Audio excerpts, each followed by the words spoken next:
Premiere Pro makes it easy to get a really solid looking color grade with literally a couple of clicks if you have the right white balance set and have properly exposed your shot. Take a look. So we start with our log footage like this, and we have two options. First, choose the camera you shot on from the limited number of presets Premiere has if it is there, or go for the Arri Alexa. Personally, I do prefer the Arri Alexa looks much more, but since they do have a Canon C300 folder, and that's the camera that I filmed on, I'll show you what that looks like. They have a myriad of options here, most of which are highly stylized and you will not use for corporate or documentary work. We're going to go with the SL Clean Punch HDR LUT here. Not great, but it's the most realistic looking LUT in the bunch.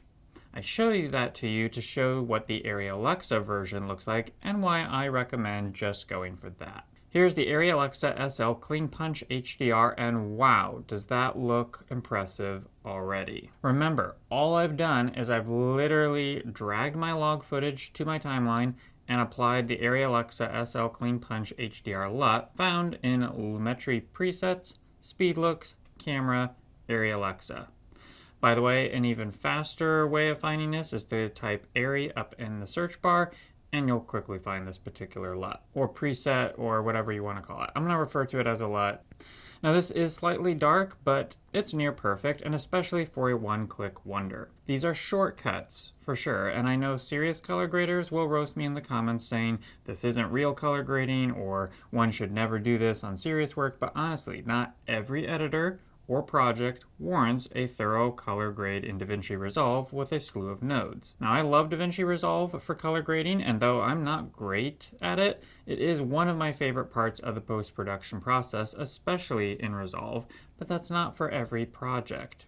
What I'm showing today is legitimate color grading that yields incredible results and is ridiculously fast. If you're going for a black and white look, you can try the C300 SL Noir 1965 speed look to get a straightforward conversion like this. Or go full out with the Arri Alexa SL Noir Nueve Red LUT. I have no idea what that means or what it stands for, but it looks great. Now for a process that is twice as long, i.e. like 2 clicks, you will need to apply a color space override. To do that, find your clip up in the project bin here, right click, hover over modify, click on color, select override media color space, and then select the appropriate color space that you filmed in. So if you filmed on a Sony camera in S-Log2 for instance, you will select that override. I filmed in Canon Log 3 in the camera, so I will select that color space override. Now we have gone from this to this. And honestly, this is just prepping our footage for a color grade, not actually grading it. So I would not stop here.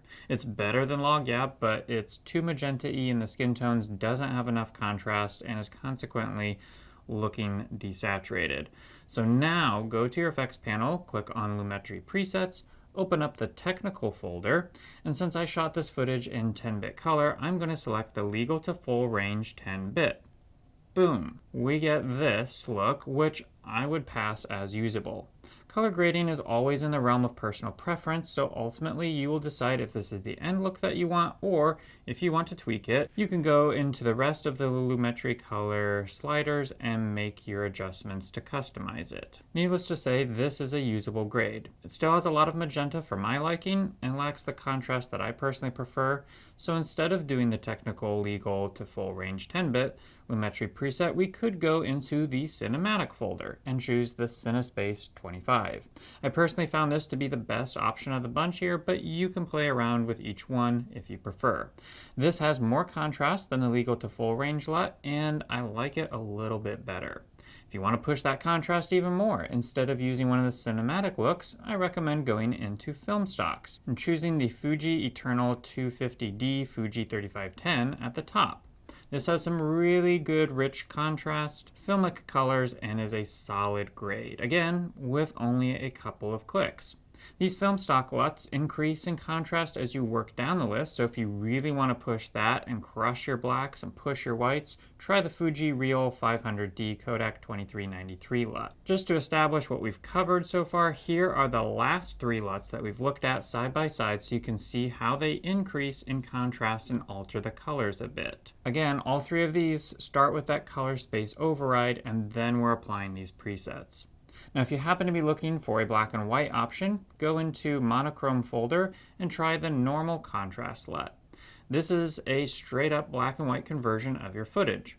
Remember, we've still applied the color space override to our footage in the project bin before applying this LUT to correct for the original log profile. I personally think black and white looks richer and better when you increase the contrast. So if you want it to really stand out, try the punch LUT in the monochrome folder. That really takes it next level, but you may have to pull back a little if you haven't fully exposed properly. To wrap up the black and white looks, starting with the brightest and least contrasty and working our way toward higher contrast, we have the Canon Speed Look SL Noir 1965. Then the color space override technique with the monochrome normal contrast LUT. Then the Arri Alexa Novel Red Speed Look. And finally, the color space override method again with the monochrome punch LUT.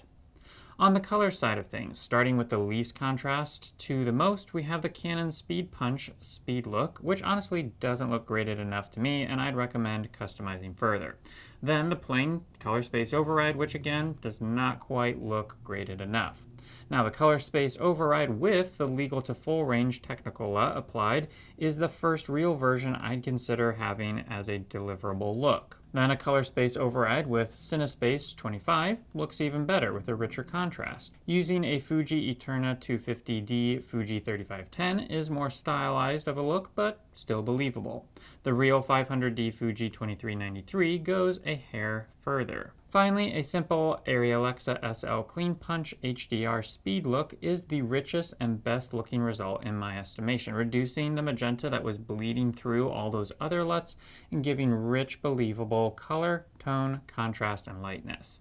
Personally, I don't think this is perfect as is, so I would start here and then tweak it by adjusting the parameters within Lumetri Color. How I'd go about that for this shot is I've increased the saturation to 110, the contrast to 48, highlights to 40, shadows to 15, and blacks to 21. This lifts the image, making it a little brighter and richer.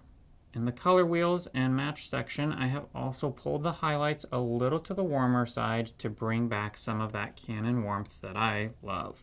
Personally, I'm super pleased with this look, and it really took a matter of seconds to achieve, which is incredible. Well, I hope this video was helpful for you because though I won't be seeing you in the next one, you're sure to see me.